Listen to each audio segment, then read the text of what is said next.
Assalamualaikum warahmatullahi wabarakatuh. Bagaimana kabar kalian anak-anak? Semoga kalian dalam keadaan sehat walafiat dan tetap semangat belajar dari rumah. Kali ini kita akan belajar bersama Ibu Diroyatul Mufidah dari SMP Negeri 1 Somagede. Kita akan belajar materi tentang tekanan zat cair, materi IPA kelas 8 semester genap. Nah anak-anak, kita harus bersyukur atas karunia Allah kepada kita sebagai warga negara Indonesia. Keindahan alam laut yang begitu indah dan menakjubkan, dan kita wajib untuk menjaganya. Pernahkah kalian menyelam anak-anak? Apa yang kalian rasakan dengan telinga kalian? Terasa sakit bukan? Nah, mengapa hal ini terjadi? Kita akan belajar tentang tekanan zat cair atau tekanan hidrostatis.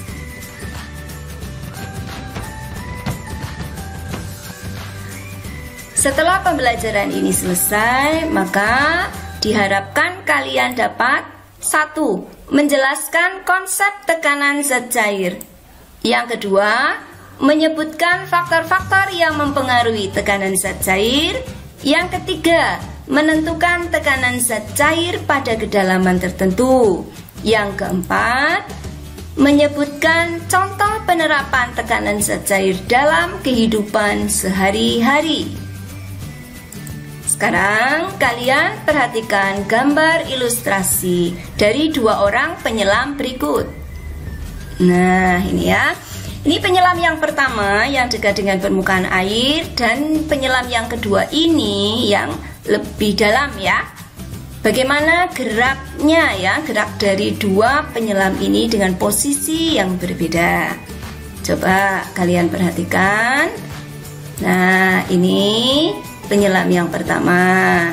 Kemudian ini yang penyelam yang kedua. Nah, kalian lihat ya. Ternyata penyelam yang letaknya lebih dalam itu geraknya itu lebih lambat ya dibandingkan yang dekat dengan permukaan air. Mengapa demikian? Ya, jadi karena dua orang ini mendapat tekanan hidrostatis yang penyelam yang dekat dengan permukaan air itu lebih kecil ya hidrostatisnya dibandingkan dengan penyelam yang lebih dalam. Sehingga kalau penyelam lebih dalam itu gerakannya lebih lambat. Jadi karena mendapat tekanan hidrostatisnya itu yang lebih besar. Nah, apa sih yang dimaksud dengan tekanan hidrostatis? Ada yang tahu? Oke. Tekanan hidrostatis itu merupakan tekanan yang diakibatkan oleh gaya yang ada pada zat cair terhadap suatu luas bidang tekan pada kedalaman tertentu. Sekarang pertanyaannya, faktor apa saja yang mempengaruhi tekanan zat cair atau tekanan hidrostatis? Oke, ya, kalian perhatikan ya. Jadi tekanan hidrostatis bergantung pada yang pertama adalah massa jenis zat cair. Yang kedua, percepatan gravitasi bumi. Yang ketiga adalah ketinggian atau kedalaman zat cair. Ini adalah faktor-faktor yang mempengaruhi tekanan zat cair atau tekanan hidrostatis. Nah, dari tiga faktor ini maka kita bisa menentukan ya rumus dari tekanan hidrostatis, atau secara matematis tekanan hidrostatis dirumuskan sebagai berikut. Ini ya, pH sama dengan rho kali G kali H. Jadi untuk memudahkan kalian mengingat ya, maka pH sama dengan rho Goh disingkatnya. Rho Goh berarti ini adalah rumus dari tekanan hidrostatis. Kemudian ini untuk keterangannya, pH itu adalah tekanan hidrostatis, satuannya Newton per meter persegi atau Pascal. Kemudian rho itu adalah massa jenis zat cair, satuannya kilogram per meter kubik. Kemudian G itu adalah percepatan gravitasi bumi, satuannya Newton per kilogram atau meter per sekon kuadrat. Nilai dari percepatan gravitasi bumi itu adalah 9,8 Newton per kilogram atau 9,8 meter per sekon kuadrat. Atau biasanya itu dibulatkan menjadi 10 ya. Jadi percepatan gravitasi bumi atau G itu adalah 10 Newton per kilogram atau 10 meter per sekon kuadrat. Kemudian yang H itu adalah ketinggian atau kedalaman zat cair, satuannya meter. Bisa ya dipahami anak-anak?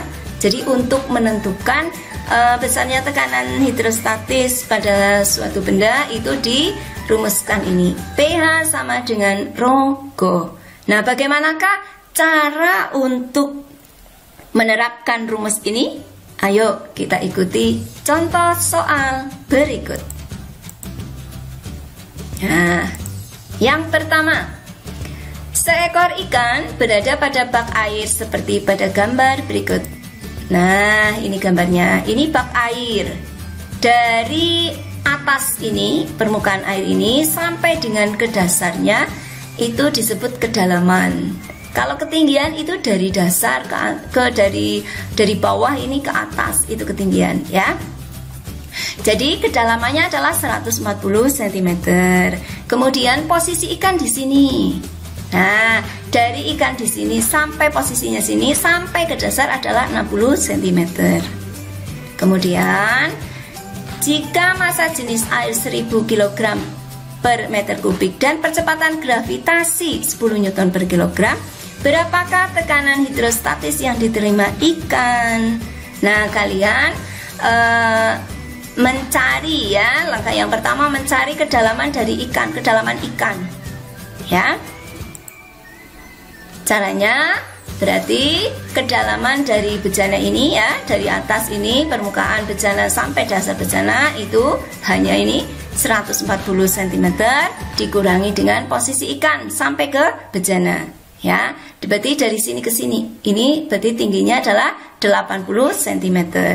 Nah, diingat kalau untuk ketinggian atau kedalaman itu satuannya meter. Di sini masih cm, maka harus dibagi 100. Jadi komanya maju 2 ya. Jadi 0,8 meter. Kemudian baru kalian menentukan tekanan hidrostatisnya dengan menggunakan rumus yang tadi. pH sama dengan rho Go. P-nya P sama dengan 1000 kg per meter kubik kali G-nya 10 Newton per kilogram kali hanya adalah 0,8. Jadi ketemunya 8000 Pascal. Bisa dipahami ya anak-anak?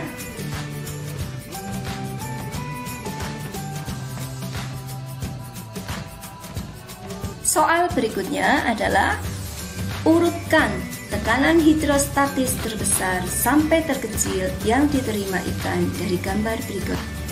Nah, ini adalah ikan dalam bejana ya yang diisi air. Posisi ikan di sini yang paling atas ya dekat dengan permukaan bejana ini adalah ikan nomor 1 ya, ini nomor 2 di sini, 3 di sini ya, dan yang 4 adalah paling dasar.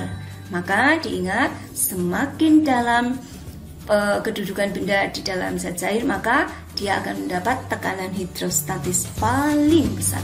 Sehingga urutan tekanan hidrostatis terbesar sampai terkecil adalah ikan 4 karena paling dasar ini letaknya ya.